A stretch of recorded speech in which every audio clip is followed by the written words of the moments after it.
Assalamualaikum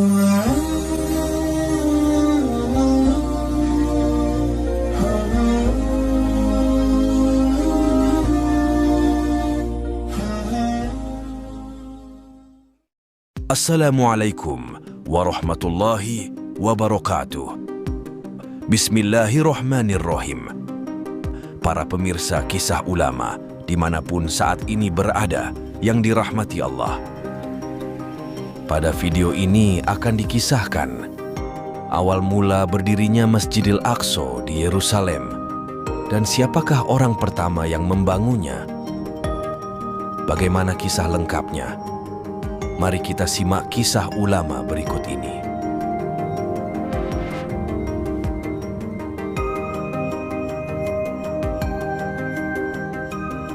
Bagi umat Muslim, Masjidil Aqsa atau Baitul Maqdis merupakan tempat suci ketiga setelah Masjidil Haram dan Masjid Nabawi. Masjid ini sendiri terletak di Kompleks Haram Al-Sharif, Yerusalem. Pada dasarnya, kapan pastinya Masjidil Aqsa berdiri? Tak ada seorang pun yang bisa memastikan. Namun satu hal yang pasti adalah bahwa Masjidil Aqsa adalah masjid tertua nomor 2 setelah Masjidil Haram.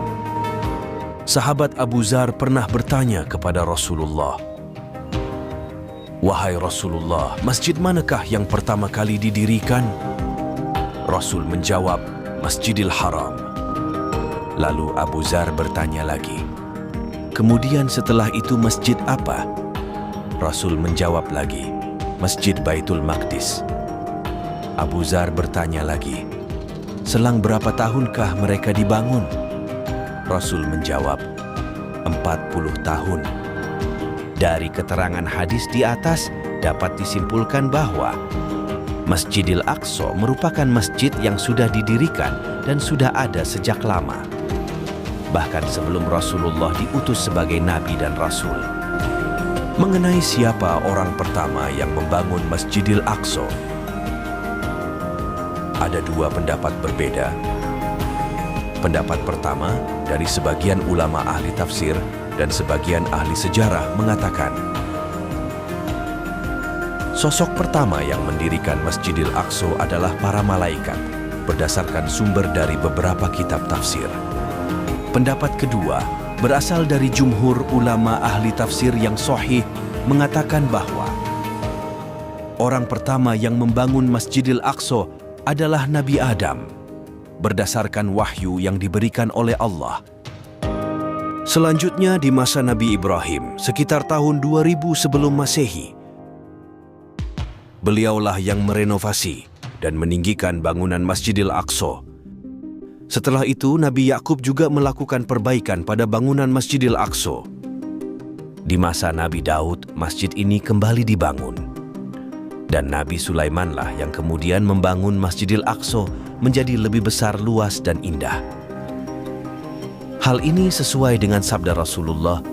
Beliau bersabda, "Ketika Sulaiman bin Daud selesai membangun Baitul Maqdis, maka ia meminta 3 perkara kepada Allah, yaitu keputusan hukum yang sejalan berdasarkan keputusan Allah, kerajaan yang tidak selayaknya dimiliki seseorang sesudahnya,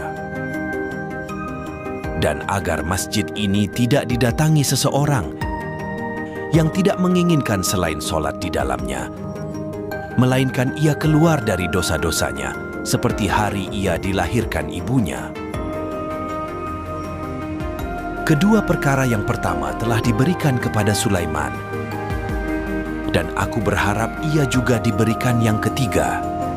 Menurut para ulama ahli tafsir, pada sekitar abad ke-6 sebelum Masehi, Masjidil Aqsa pernah diserang oleh Raja Nebukadnezar dari Babilonia. Hal ini menyebabkan Bani Israel kehilangan bangunan dan tanah suci mereka.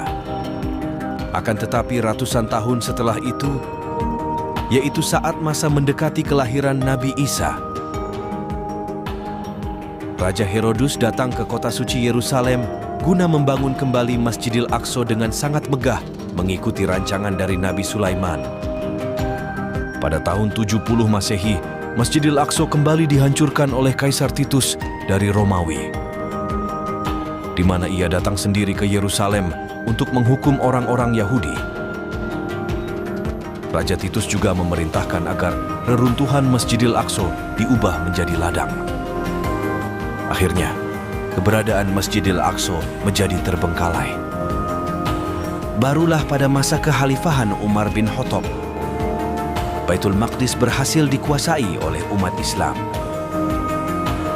Kemudian kaum muslimin berbondong-bondong membangun kembali Masjidil Aqsa sebagai wujud laknat Allah kepada orang-orang kafir di kalangan Bani Israel.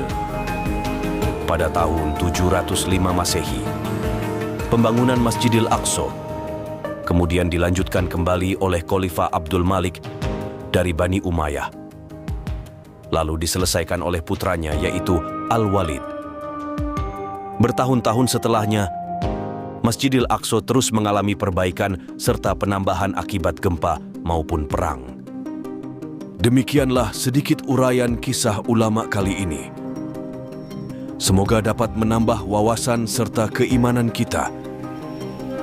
Jika ada hal-hal yang kurang berkenan, kami mohon maaf yang sebesar-besarnya. Selamat berjumpa kembali di kisah-kisah ulama selanjutnya.